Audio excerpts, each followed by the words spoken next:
Cześć, z tej strony Marek. Witam Was jak co tydzień na moim kanale o aranżacji wnętrz. Błędy podczas urządzania łazienki, podczas remontu, podczas aranżacji zawsze są bolesne. Zawsze, ponieważ łazienkę robimy raz na wiele, wiele lat. No tak to już jest, dlatego błędy, pułapki są większe, mniejsze. Trzeba się ich wystrzegać, bo każda pierdoła, obiecuję, będzie Was denerwowała mocno. Będzie Was wkurzała, dlatego przed remontem łazienki musicie wszystko dobrze zaplanować. Dobrze przemyśleć, żebyście zawsze za pół roku, 5 lat, 7 lat weszli do tej łazienki. Kurde, miałem łeb. Fajnie to zrobiłam. Super. Dobra, będzie 10 takich błędów powiedzianych, ważnych. Wszystkie są ważne. Jedne większe, drugie mniejsze, ale wszystkie na pewno są ważne. Zanim to zrobimy, jak zwykle, proszę zasubskrybuj kanał, jeżeli nadal tego nie zrobiłeś. Zapraszam do siebie na Instagram i TikTok. Pamiętajcie o łapce w górze. Ok, zaczynamy. Pierwszy błąd. Z różnymi zdaniami się spotykam, bo często ludzie mówią, nie ma takiej potrzeby. A ja twierdzę, że jest. Jeżeli macie wannę, to warto zrobić wcięcie w obudowie na nogi. Ktoś mi powie, no ale po co? Ja wchodzę do wanny, kąpię się i tyle, tak? Dobra. Kobiety często myją głowę, będąc nachyloną nad wanną. Tak więc to jest potrzebne, żeby Wasz kręgosłup tak nie cierpiał. Macie małe dziecko? Podziękujecie mi. Chcecie nawet umyć tą wannę? To te wycięcie się przyda. Mówię serio. Dobra, może dzisiaj masz takie zwyczaje, takie praktyki, że nie stajesz przed tą wanną, ale nie wiesz, co Cię będzie czekało za te kilka lat. Może nowy potomek. Tak więc warto o tym pomyśleć. Druga rzecz, bardzo ważna i bardzo wkurzająca, serio, złe umiejscowienie słuchawki w kabinie prysznicowej. Słuchajcie, to jest tak, że ludzie planują to pod siebie. Słusznie, ale czasem goście też bywają. Szczególnie gdy mamy baterie podtynkowe, to robimy ten błąd, bo wieszamy po prostu w jednym miejscu uchwyt na słuchawkę i tyle. Proponuję tak. Przede wszystkim wejdźcie do kabiny. Pamiętajcie, jeżeli kabiny jeszcze nie macie, że brodzik jakiś, jeżeli będzie, to będzie miał też tam 2-3 cm, a nieraz i więcej. Wiecie, jaki brodzik będziecie mieli, zaplanujcie to. I zróbcie w ten sposób, jeżeli jest to kabina, zazwyczaj jest teraz deszczownica, to zwróćcie w ten sposób, żeby woda ze słuchawki lała Wam mniej więcej na szyję. Ale nie zazwyczaj jest to gdzieś na 1,10 m, i na pępek mi leci woda. No a jak chcę ze słuchawki głowę umyć, albo tą szyję, ramiona, no to muszę już wziąć tą słuchawkę do ręki, tak? Warto mieć to wyżej, tyle. Albo drążek z ruchomą słuchawką. Wtedy będzie w ogóle bez problemu, no ale już przy podtynkowych, no nie po to robicie, żeby później drążek sobie dać. Można jeszcze w 2 miejscach uchwyt zastosować. Można. Jeżeli macie małe dzieci, uchwyt niżej, why not? Punkt 3. O tym już kiedyś mówiłem, ale widzę, że po pierwsze, no nie wiem dlaczego, ale tak jest, że nie wszystkie moje odcinki oglądają. Nie wiem, Wy mi dajcie znać dlaczego. A po drugie, no kurde, dalej to ludzie stosują, dalej to widzę w projektach. Ja tych projektów oglądam setki, naprawdę. Jak Wy się lubicie narobić? Ludzie, po co Wam to? No po co te lustro do szafki łazienkowej? Lustro na dole zawsze będzie pochlapane. I zawsze Was to będzie wkurzać. Obiecuję. Dajcie sobie to nad baterię, te lustro. Niech ono się zakończy. No to jest, nawet jak odejdziecie krok dalej, to i tak się zobaczycie całego. Te 20 cm więcej lustra nie zbawi Was. Mówię Wam.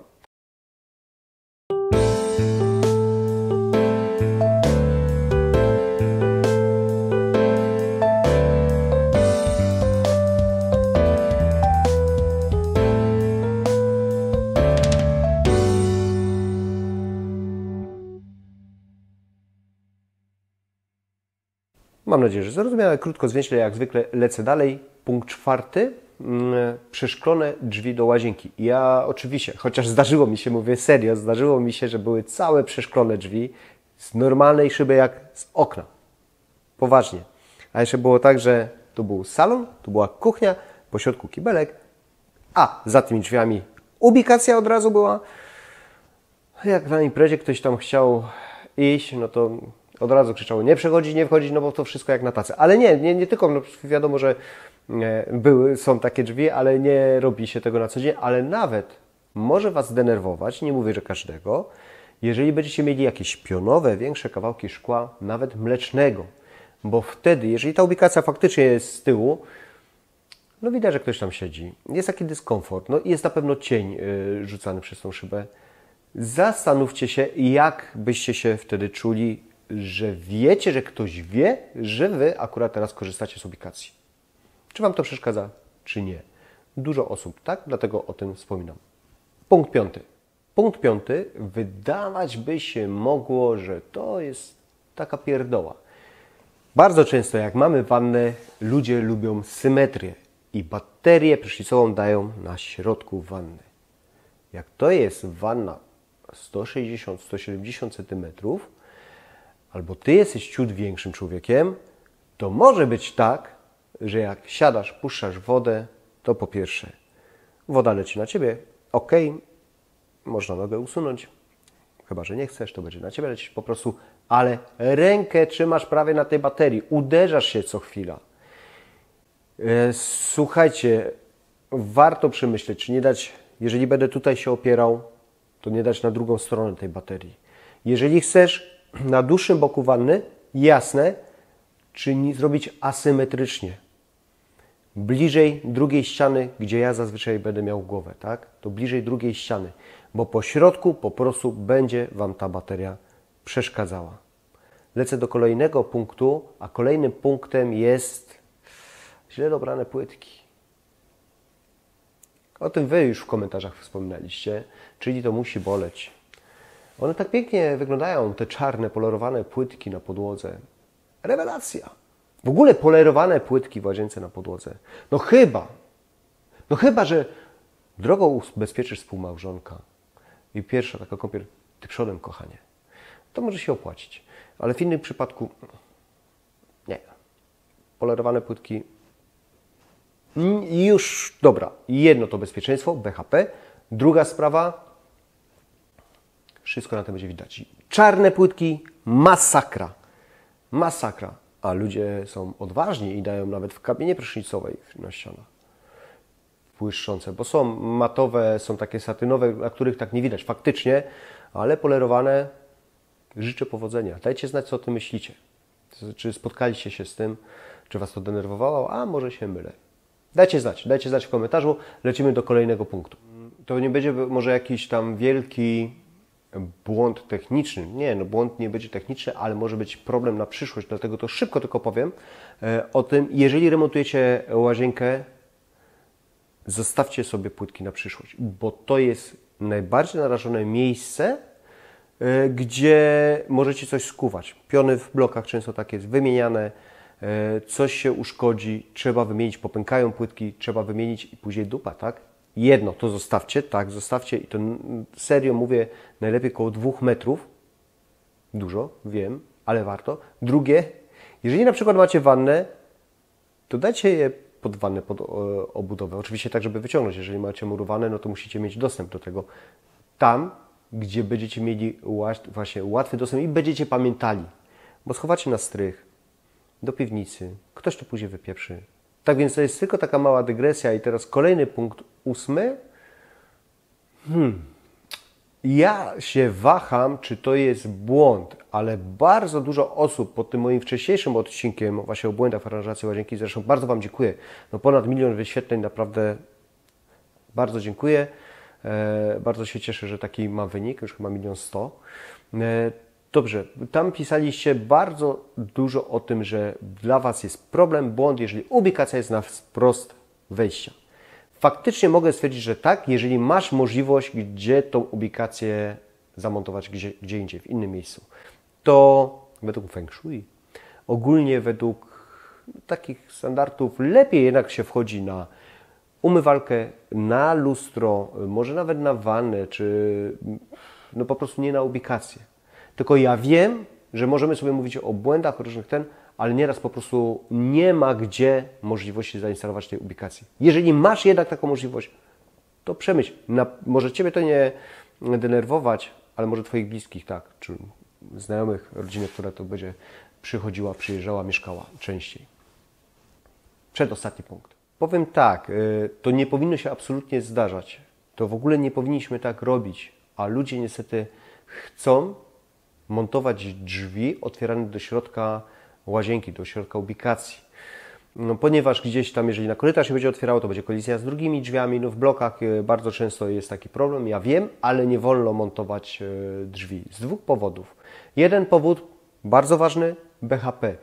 Po to jest, bo to jest zapisane nawet w przepisach, tak? Po to jest tak zapisane, że Ty, jeżeli byś zasłabł w takiej łazience, duszno by Ci się zrobiło, to wpadając na drzwi masz szansę, że tak powiem, wypaść z nimi, otworzyć, wylecieć po prostu i jest szansa, że ktoś to zauważy.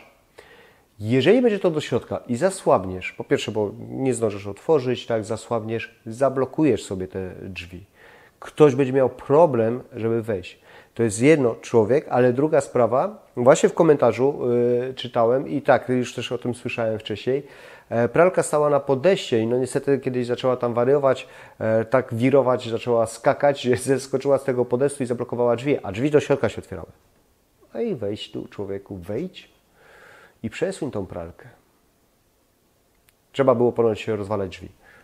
Tak więc BHP najważniejsze, ale też pomyślunek, słuchajcie, no to te drzwi z korytarza tam w mieszkaniu, może do pokojów, żeby się otwierały, zresztą do pokoi powinny się otwierać. Tak więc przemyślcie, na pewno bym nie robił w ten sposób, żebym ja sobie zamontował drzwi otwierane do środka łazienki. Ostatni punkt, ale bardzo ważny i o tym już często mówię i często nadal widzę, że ludzie dalej myślą krótkowzrocznie. Patrzą na modę, patrzą na design, patrzą na tu i teraz, co mnie się podoba. Licho mnie, to bym się jeszcze cieszył. Ale co się innym podoba. Dobrze, moda, design, trendy są ważne. Ale łazienkę robisz bardzo często na 10 lat, 20 lat. Tak ludzie robią. Nie wiesz, czy za te 10 lat oby nie, ale będziesz miał problem jakiś finansowy i powiesz, no nie, no musi to jeszcze ze mną przeżyć, tak? Dlatego nie patrz tak kurczowo na trendy, na modę, tylko co Ci w duszy gra. Przemyśl tak, czy za 3, 5, 7 lat ta łazienka nadal będzie mi się podobać. Czy jeżeli dałem oczojebne kolory, czy to mi się nie znudzi? Bardzo dużo dekoracji. Kiedyś te szlaczki były modne, tak? Czy to się nie znudzi? Nie przedstawiaj po prostu funkcję, praktyczność i taką ponadczasowość na trendy i modę. To tyle. To tyle i aż tyle. W połączeniu z tymi ważnymi, według mnie bardzo ważnymi punktami z poprzedniego odcinka, zapraszam do niego. Na samym końcu będzie możliwość kliknąć i przenieść się do niego. To, jeżeli to wszystko przemyślicie, zrobicie, to będziecie zadowoleni przez długi, długi czas z Waszej łazienki. Czego Wam bardzo życzę. Sobie życzę, abyście zasubskrybowali kanał, dali łapkę w górę, żebyście przyszli do mnie na Instagram i TikTok. A na ten moment bardzo Wam dziękuję, do zobaczenia i cześć. Jeżeli uważasz, że warto, to wesprzyj mój kanał i zostań moim mecenasem. Link do Patronite w opisie. Dziękuję.